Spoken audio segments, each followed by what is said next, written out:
Bismillahirrahmanirrahim. Assalamualaikum warahmatullahi wabarakatuh. Salam sejahtera untuk kita semuanya. Om Swastiastu, Namo Buddhaya.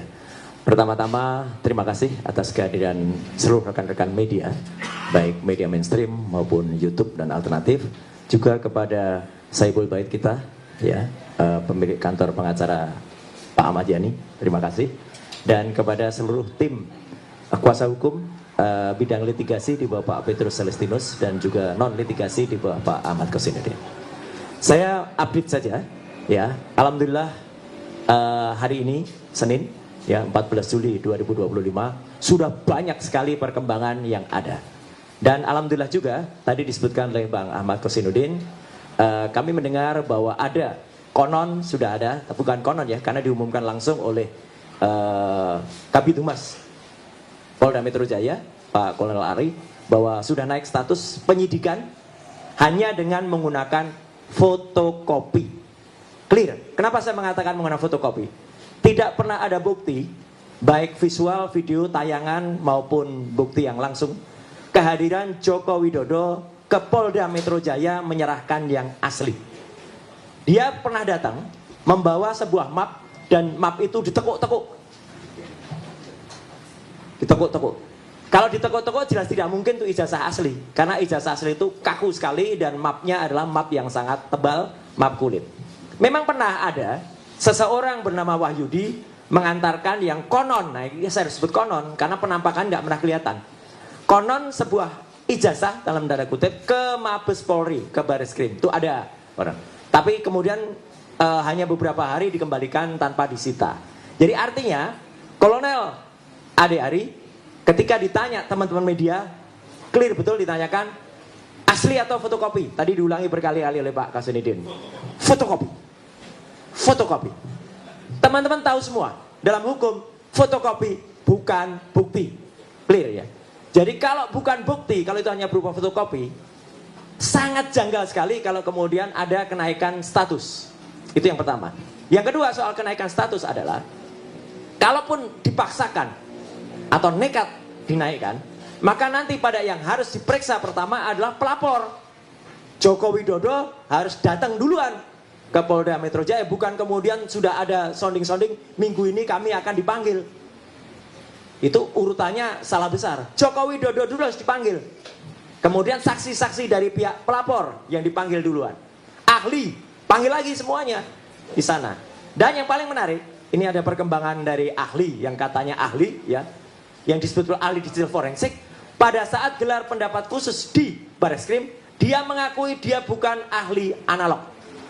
Jadi kalau dia sendiri dihadirkan, makan tuh kata-katanya. Buat apa dia dihadirkan? Untuk sebuah bukti yang sifatnya analog. Jadi dia tidak berhak untuk menjadi ahli dalam kasus di Polda Metro Jaya. Kalau itu dipaksakan lucu. Dan dia waktu itu di Bareskrim, sebenarnya kami waktu itu bisa menolaknya karena dia tidak mendapatkan surat tugas. Kami, saya, Dr. Ismon, Dr. Tifa, Dr. Taufik, itu ada di surat tugas yang diserahkan kepada Karwasidik. Ahli digital forensik yang katanya ahli itu tidak mendapatkan surat tugas, jadi dia harusnya bisa ditendang keluar. Tapi ke atas kebaikan hati kami tidak menendang keluar. Kenapa? Kami ingin mendengar apa paparan keahliannya. Ternyata ini fakta, teman-teman semua. Dan ini bisa ditanyakan kepada Karwasidik dan seluruh peserta gelar. Tidak ada satupun presentasi ilmiah yang ada. Dia bahkan melakukan ad hominem, menyerang secara pribadi Dr. Resmond, menyerang saya, menyerang teman-teman. Jadi kualitasnya sangat-sangat diragukan yang katanya ahli itu tadi. Ya, kalau itu mau dilakukan. Jadi saya menyebutnya dia ahli sastra. Kenapa ahli sastra? Hanya bisa omon-omon saja. Ya, itu faktor yang pertama yang paling penting. Nah, ini tadi yang sudah dibocorin dilihat oleh Pak Sam. Yang kedua sekarang, lebih berkembang dari tadi yang sudah disampaikan Pak Rizal Fadilah. Terima kasih. Jadi saya nggak perlu ngulangi. Karena kami terus dipertanyakan kemarin, ini kan buktinya harus analog, harus ada bukti asli. Hari ini, Senin, 14 Juli 2025, kami selaku prinsipal menyatakan, kami sudah memegang 5 bendel bukti asli, ijazah asli dari Universitas Gadjah Mada. Bukan hanya fotokopi, tapi ijazahnya asli. Jadi ijazah bisa pegang bukan hanya ijazah, lengkap dengan transkrip nilai, lengkap dengan semua bukti-bukti, dan diserahkan langsung oleh, terima kasih untuk kakak-kakak kelas saya, mahasiswa UGM yang asli. Dan itu adalah dari Fakultas Kehutanan yang lulus angkatan 85. Jadi itu pada periode tahun 85 dari Fakultas Kehutanan Universitas Gadjah Mada yang asli. Jadi kami sudah mendapatkan tim hukum termasuk tim advokasi, kami sudah mendapatkan, mohon izin masih di tangan kami karena atas pesan dari yang bersangkutan kami memegang amanah betul. Jangan ditunjukkan dulu, nanti di pengadilan baru ditunjukkan. Tapi saya tidak mau hanya omong-omong, saya tunjukkan nanti analisisnya. Jadi fakta ini bukan cuma omong-omong seperti pihak sono. Ya. Ada 5 bendel, sekali lagi, ada 5 bendel ijazah plus transkrip nilai asli dari UGM, Universitas Gadjah Mada, bukan UPP, Universitas Pasar Pojok Pramuka. Ya. Yang diserahkan secara baik, berjiwa nasionalis oleh kakak-kakak kelas saya, karena saya angkatan saya lulus 91, beliau-beliau itu angkatan 85, dan tidak hanya dari Fakultas Kehutanan, ada juga fakultas lain, tapi tahunnya sama, lulus 85, semuanya asli. Dan apa bedanya? Ternyata perbedaannya sangat tajam dengan yang disebut-sebut ijazah miliknya Joko Widodo. Apa ketajamannya? Ini baru saya katakan. Saya sedikit contoh saja pakai ijazah saya sedikit ya. Ini ijazah asli saya. Ya, sebelah kanan kenapa beruat gitu? Ini nanti ada analisisnya, analisis ELA. Ini ijazah saya tahun 91, 6 tahun setelah ijazah 85. Yang pertama, di sini kalau diperhatikan, ada yang namanya watermark di seluruh bidang ijazah yang dicetak di kertas. Ada tulisan Universitas Gadjah Mada, Universitas Gadjah Mada. Jadi di situ ada tulisan Universitas Gadjah Mada, Universitas Gadjah Mada. Tidak ada di ijazah ini. Clear. Tidak ada. Jadi watermark itu penting sekali. Ya. Saya sampaikan bukti ini semacam yang disampaikan Dr. Tifa kemarin sore. Ya, tapi tetap saya dengan Dr. Tifa tidak atau belum menunjukkan yang lembar aslinya dulu, karena itu akan di pengadilan. Tapi kami menunjukkan analisis. Yang kedua, ada yang namanya emboss. Itu dikatakan juga di Refli Harun oleh Dr. Tifa. Embossnya ada di mana? Nanti saya ceritakan embossnya. Jadi emboss itu adalah logo Universitas Gadjah Mada. Dan itu tidak bisa dibuat di Pasar Pramuka. Nggak mungkin. Ada emboss yang ada di situ, nembus sampai belakang. Yang ketiga, ada benang kertasnya. Jadi kertas ini genuine. Ada benang kertasnya. Saya bisa tunjukkan di ijazah asli milik saya. Mohon maaf kalau Anda lihat nama saya kok tidak mirip ya. Kok di situ terbaca Suryo Udoro. Kan saya Suryo Noto Dibrojo. Iya. Bapak Ibu, saya mendapatkan pergantian nama dari Roy Suryo Udoro menjadi KRMP Roy Suryo Noto Dibrojo. Asli juga itu. Ya. Dari Keraton Pakualaman. Keraton Pakualaman dan Keraton Jogja gelarnya tidak bisa dibeli. Asli. Lain dengan seseorang dari Pasar Pramuka yang tiba-tiba jadi KPH. Kanjeng Pangeran Haryo. Pangeran Haryo dari mana dia? Ya, atau ada orang yang tiba-tiba namanya Pangeran Mangkubumi. Pangeran dari mana dia? Ya. Nah, itu ya. Jadi jangan menyoal soal nama. Yang ketiga, ada logo di tengah. Dengan tinta tertentu. Yang tinta itu unik. Kadang-kadang tinta itu tembus sampai belakang kalau yang di aslinya. Karena tinta itu terbuat dari barang yang mahal. Itulah kalau ijazah asli. Dan yang kelima, ijazah saya sudah tidak ada. Tetapi di ijazah tahun sampai dengan tahun 85 memang masih ada yang namanya meterai. Meterainya nilainya tertentu. Kalau nilainya salah berarti ijazahnya palsu. Tahun 85 nilai dan warna meterainya adalah tit. Saya sembunyikan dulu untuk bukti nanti di pengadilan. Nah, jadi teman-teman semua, ada 5 kategori perbedaan ijazah asli milik 5 bundel. Sahabat-sahabat, maaf, kakak-kakak kelas saya alma mater, yang se-alma mater Universitas Gadjah Mada, yang sekali lagi terima kasih kakak-kakakku. Anda telah benar-benar dan ini undangan juga terbuka untuk semua aktivis, semua alumnus Universitas Gadjah Mada. Silakan kalau Anda ingin menyerahkan itu, boleh ke kuasa hukum, boleh ke kami, boleh ke Dr. Rismon, atau juga ke Dr. Tifa. Ya, itu kami akan simpan sebaik-baiknya dan kami akan rawat sebaik-baiknya. Nah, sesuai dengan janji saya kepada mereka, saya lakukan juga uji ELA. Jadi ini sekaligus jawaban teman-teman semua. Ada seorang yang katanya ahli, tapi tidak bisa mengatakan, dia hanya nggak bisa aja pakai ELA, tapi dia bilang ELA tuh nggak bisa untuk uji digital. Mas, ngaku aja kamu nggak bisa lakukan ELA.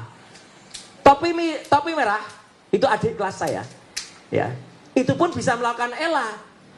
Gitu, error level analysis. Error level analysis itu artinya apa, teman-teman?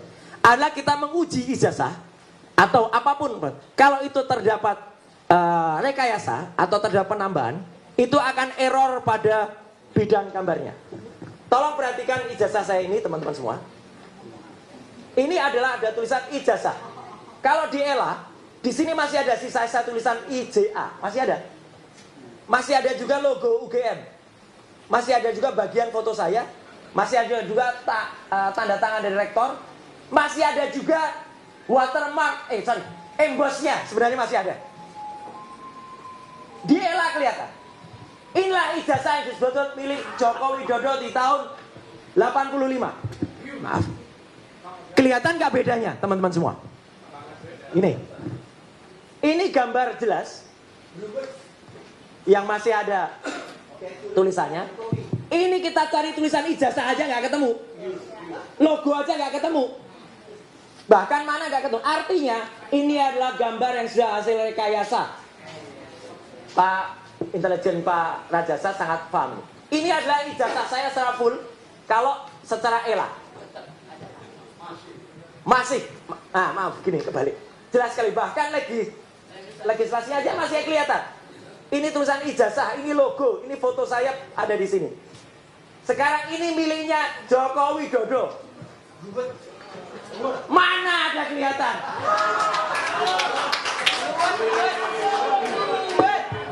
Tidak ada sama sekali. Tidak ada. Sama sekali. Gelap kayak orangnya katanya. Enggak, Bu, ya. Kita enggak minum, tapi artinya tidak ada. Dan hasil analisis ELA ini saya pertanggungjawabkan kepada dunia akhirat. Allahu Akbar. Tidak ada hasil pada lembar yang disebut miliknya Joko Widodo. Tidak otentik. Jadi bukan hanya identik. Dan saya sudah mohon izin kepada yang bersangkutan. Saya tidak tampilkan aslinya, tapi saya tampilkan analisis ELA-nya. Ini adalah ijazah asli angkatan 85 Fakultas Kehutanan, seangkatan dengan Joko Widodo. Ada semuanya. Masih kelihatan. Tulisan ijazahnya ada, bekas logonya ada, kemudian watermarknya juga masih ada. Ya, yang 5 juga sama. Yang 4 lainnya juga sama. Aslinya ada. Jadi saya tidak hanya berani menunjukkan analisisnya, saya tidak hanya berani menunjukkan digitalnya, analognya ada, dan ijazah itu asli semuanya, diserahkan langsung oleh masing-masing yang bersangkutan kepada kami, ya, dan itu siap untuk dipertanggungjawabkan. Artinya apa? Ini adalah bendel bukti yang menambah, jadi tidak mengurangi, Pak. Menambah bukti yang tadi disampaikan oleh Pak Rizal Fadila. Dan bukti-bukti ini siap untuk dibawa juga ke Bareskrim. Ya, clear ya. Nah, kemudian sedikit sebelum nanti Pak Kolonel Chandra Rajasa bisa menyampaikan, saya pun tidak hanya omong-omong. Saya terjun langsung ke pasar Pramuka. Buktinya ada di salah satu TV nanti malam. Tayangannya namanya Dipo Investigasi. Ya. Dan akan saya presentasikan lusa di acara namanya Rakyat Bersuara. Ya, bersama Dr. Tifa dan bersama Dr. Taufik. Ya, itu kami akan cerita detail banget soal ini. Artinya apa? Nanti Pak jelaskan. Saya juga sudah mendapatkan bukti temuan yang namanya, saya sulit nyebutnya profesor ya, karena profesor kok hanya 2 bulan. Dia dapat profesor itu 2 bulan dan itu dia ngaku sendiri. Dari tukang sapu jadi profesor. Profesornya hanya 2 bulan. Ya. Nah itu, yang itu pun kalau di halaman Dikti, di website Dikti itu juga gak jelas. Karena katanya S2-nya di, kok bukan Pasar Pramuka, tapi di Mustopo Beragama, tapi ada yang nyebut S2-nya di kampus lain. Jadi nggak jelas itu, ya sekolah dua. Dan dia jelas betul masih menyelenggarakan acara halal bihalal di belakang Pasar Pojok Pramuka. Jadi bohong kalau dia mengatakan dia tidak pernah lagi ke Pasar Pramuka sejak tahun 2022. 2002. Dia masih 1 Mei 2025. Jadi masih beberapa hari yang lalu menyelenggarakan. Dan menariknya, di antara orang-orang yang datang itu, Pak Sri, 5 diantaranya terlibat dengan pembuatan ijazah palsu ini, clear. Tinggal pengakuan saja, nanti cara-cara dari intelijen, cara-cara dari teman-teman semua itu akan buktikan dengan cara elitisasi, dengan cara wawancara, dengan cara apa. Tapi yang jelas mereka sudah mulai ketakutan karena bukti-buktinya sudah jelas mengarah. Makanya Pasar Pramuka itu habis, sudah kalau menurut saya tapi kata mereka dibakar pada akhir 2024 yang kemarin. At last but not least, Bapak dan Ibu, kita sekarang memang sedang tampak seperti bermain catur. Ini makanya gambarnya catur. Siapa yang cepat, siapa yang menang. Tapi kita semua sedang melawan sesuatu yang sangat jahat. Yang sangat jahat adalah yang mengaku-ngaku sebagai Raja Jawa.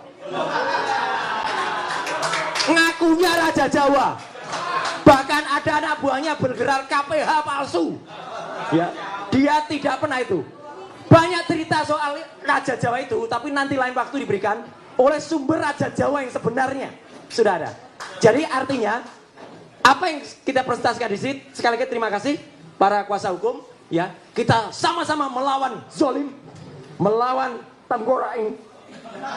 Ya, jahat ini. Ini adalah Raja Jawa yang palsu dan itu sudah merusakkan Indonesia dan harus kita lawan. Sekian, terima kasih. Wassalamualaikum warahmatullahi wabarakatuh.